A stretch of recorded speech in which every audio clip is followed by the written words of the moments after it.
Será que nós temos mesmo que largar tudo, abandonar tudo, todas as práticas que nós tínhamos no mundo quando decidimos viver uma vida com Cristo? E como nós podemos fazer isso, afinal? E o que o Salmos de número 23, verso de número 6, pode me auxiliar em relação a isso? Paz, meus queridos, bênção de Deus. Para quem não me conhece, eu me chamo Cláudio Martins, sou evangelista, sou teólogo, trabalho com o Ministério de Ensino, da Palavra, da Pregação e de aconselhamento já há muito tempo. Nós temos trabalhado com os Salmos de número 23, verso por verso, trazendo aqui uma interpretação teológica e ainda uma aplicação pessoal no sentido espiritual.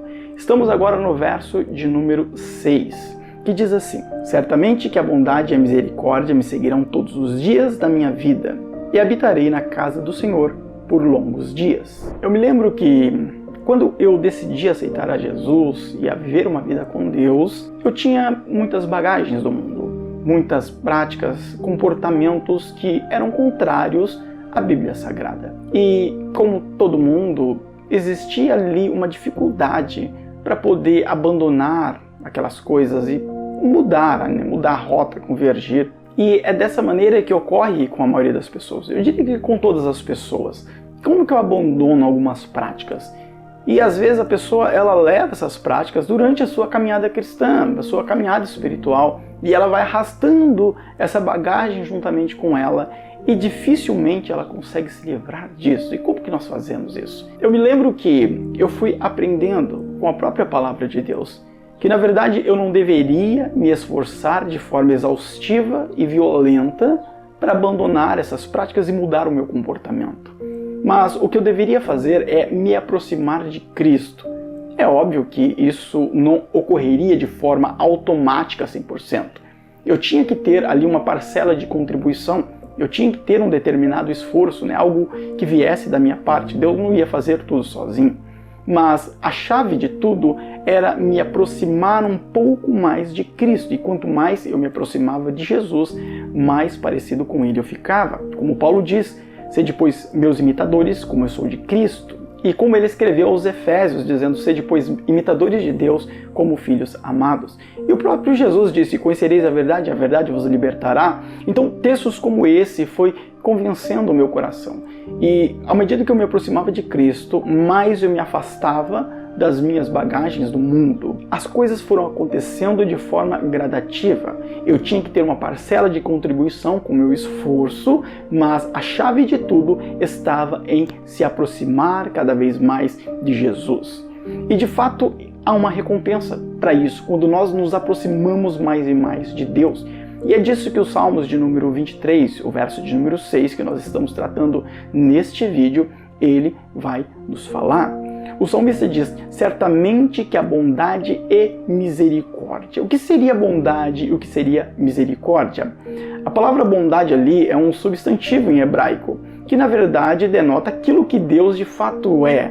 É algo, uma característica de Deus. Deus de fato é bom. E é isso que a Bíblia Sagrada nos fala em várias partes. Provai e vede que o Senhor é bom. Bem-aventurado o homem que nele confia. Salmos de número 34, verso de número 8. Enquanto a bondade é uma característica de Deus, é aquilo que Deus é, a misericórdia seria a ação de Deus, seria aquilo que Deus faz. A palavra misericórdia vem do hebraico chesed, que seria a ação de Deus, a bondade de Deus em ação, diríamos assim. Louvai ao Senhor, porque Ele é bom, porque a sua misericórdia dura para sempre. Salmo 106, verso de número 1. Já que o Salmos de número 23 ele fala a respeito do cuidado de Deus, e aqui no caso o salmista ele está se colocando como ovelha do Senhor, e ele entende Deus como sendo ali o seu pastor, e é óbvio que ele está tudo no sentido espiritual. Ele faz uma analogia, ele usa ali os costumes da época, da cultura ali do dia a dia em relação ali ao pastoreio, e você pode ver isso nos vídeos anteriores, e ele vai fazendo uma analogia ali, trazendo uma mensagem de forma figurada e encarando ali Deus como seu pastor e colocando a si mesmo como ovelha do Senhor.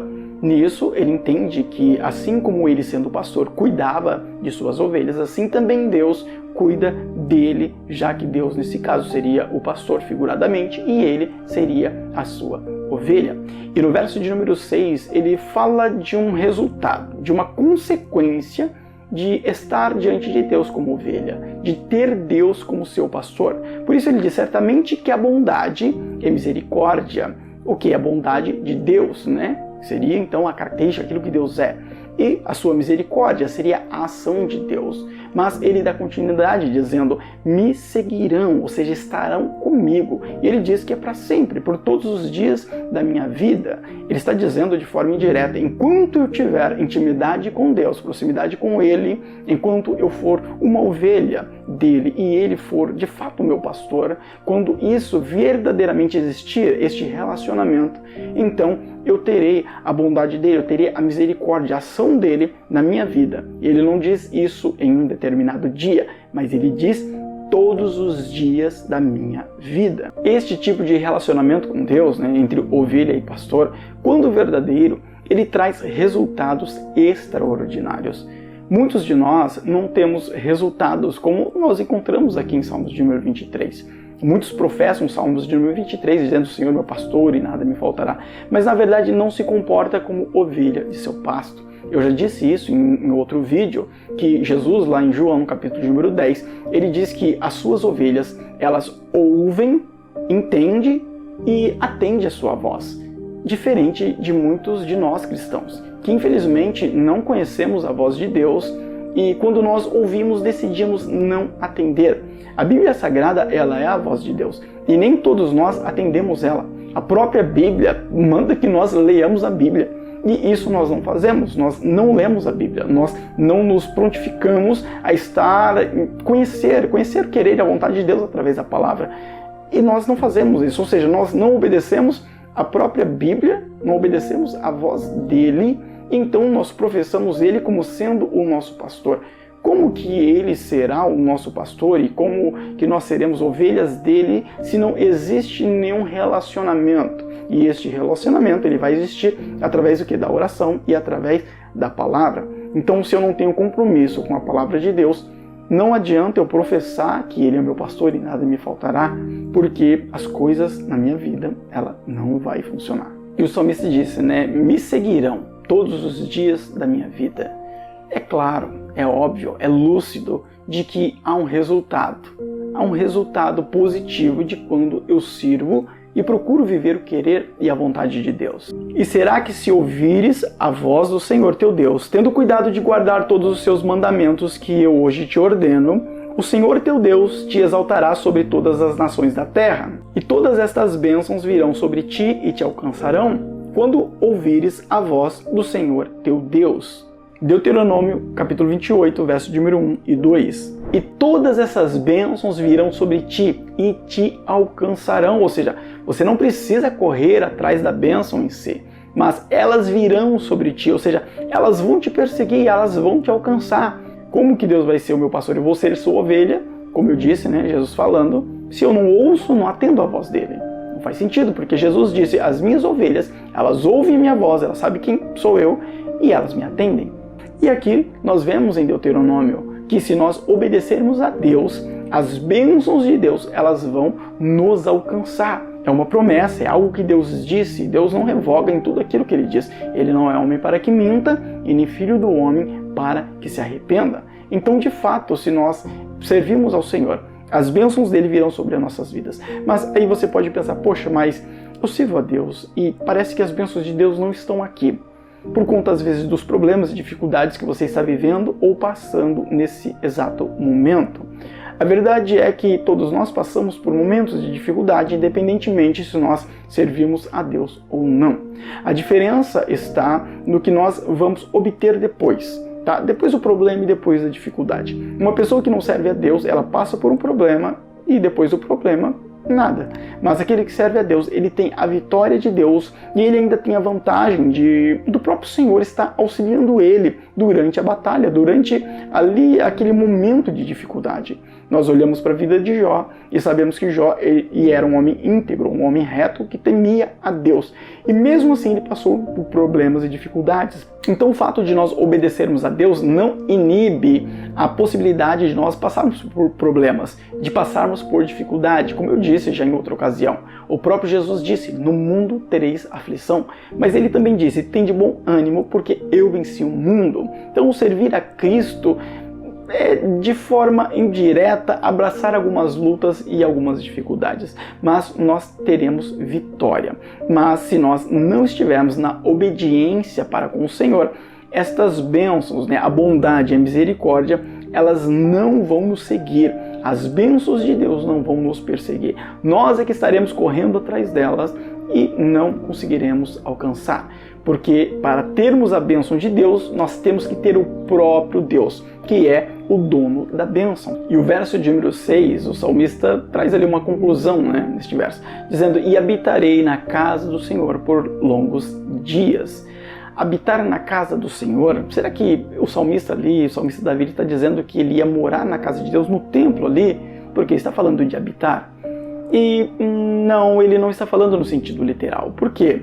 Porque o salmista, ele era da tribo de Judá. E para que a pessoa pudesse estar ali no templo constantemente, vamos dizer assim, habitando no templo, tinha que ser da tribo de Levi. Somente os levitas estavam constantemente no templo. Somente eles estavam ali a trabalho, ao ofício do Senhor. E eles sim habitavam ali no templo. Eles passavam ali o dia inteiro no templo. Mas Davi não era levita. Então, por que Davi ele diz isso? Ele está falando no sentido físico, do seu corpo físico estar ali presente no templo, ele morar ali? Não. Davi está falando no sentido figurado, ali está no sentido espiritual. Este habitar no templo, habitar na casa do Senhor, está falando de intimidade, está falando de proximidade com Deus, está falando de relacionamento. Infelizmente, o que ocorre com muitos de nós é que há uma falta de interesse na intimidade com Deus. Como eu disse, nós queremos a bênção de Deus, mas nós não queremos o dono da bênção, nós não queremos ter um relacionamento com o Senhor, porque sabemos que algumas coisas nós temos que deixar para trás, e nem sempre nós queremos deixar essas coisas, nós queremos levar junto, só que não dá para barganhar com Deus, não tem como nós fazermos um acordo com Ele. Jesus bem disse que nós temos que deixar tudo, temos que abandonar tudo para seguir a Ele. Lá em Malaquias, no capítulo 1, verso de número 10, na parte B, diz assim, eu não tenho prazer em vós, diz o Senhor dos Exércitos, nem aceitarei a oferta da vossa mão. Aqui Deus está falando da desobediência do povo, da desobediência daqueles que levavam a Ele os seus sacrifícios. Ou seja, eles estavam fazendo algo que na teoria era para ter uma aproximação de Deus. Só que eles estavam fazendo de forma incorreta, eles estavam fazendo de uma forma desobediente. E para Deus isso não era viável, porque eles estavam interessados em uma outra coisa que não era a intimidade com Deus. Estavam interessados em cumprir apenas a lei, em se abster ali de tudo aquilo que a lei poderia trazer contra a vida deles como consequência, enfim, eles estavam interessados em uma outra coisa que não era a intimidade com Deus. É assim que nós muitas das vezes nos comportamos. Nós estamos interessados em tantas coisas, mas não na intimidade com o Senhor. Por isso, muitas das vezes, Deus permite que nós passemos por lutas e dificuldades, para que nós venhamos a cair na real, a levar ali um chacoalhão mesmo e falar, poxa, espera aí, eu preciso criar mais vínculo com Deus, eu preciso buscar o Senhor e ter mais intimidade com Ele. Mas muitas vezes nós não percebemos isso, ou se percebemos, nós não cedemos e continuamos com aquele mesmo comportamento, querendo obter da parte de Deus a resolução dos nossos problemas, obter dele a solução de tudo, obter as suas bênçãos, as suas maravilhas, mas nos esquecemos de que nós temos que também entregar algo.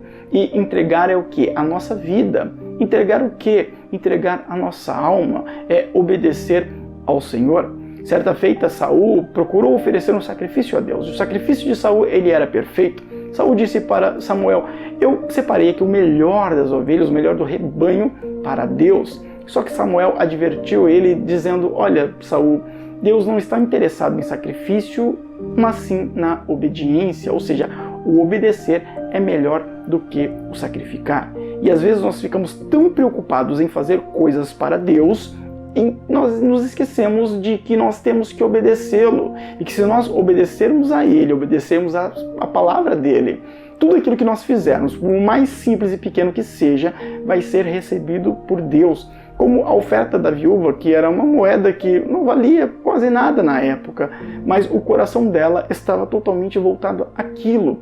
E Deus recebeu de uma forma grandiosa. Ela deu muito mais que todo mundo, porque era daquilo que ela tinha. Então, o coração dela, o sentimento dela envolvia tudo aquilo, por mais simples que seja. Então, não importa o que nós oferecemos para Deus, digamos assim, ainda que seja algo simples, mas o sentimento ele tem que ser sincero, ele tem que ser puro, ele tem que ser verdadeiro. E para que a bondade e misericórdia do Senhor ela siga, as nossas vidas, ela esteja em nossas vidas e que nós venhamos estar na presença dele por longos dias, como o salmista diz, nós temos que se comportar como ovelha de seu pasto. E como eu disse, Jesus nos ensina como que funciona isso. Está lá em João, no capítulo de número 10. E nesse momento eu queria fazer uma oração por você, mas antes disso eu quero pedir para que você nos ajude a fazer essa obra, deixando seu like neste vídeo, para que o YouTube mande este vídeo para mais pessoas e mais pessoas conheçam da palavra de Deus. E você que não é inscrito, não se esqueça de se inscrever no nosso canal para você receber mais vídeos, mais mensagens como essa. Mensagens que edificam, que de fato faz a diferença. E não se esqueça de deixar o seu comentário aqui embaixo. Feche seus olhos nesse momento e oremos a Deus. Senhor Deus, eterno Pai, eu te glorifico, te exalto e te peço, ó Deus, para que o Senhor entre com providência em nossas vidas e realiza do teu grande milagre, Pai.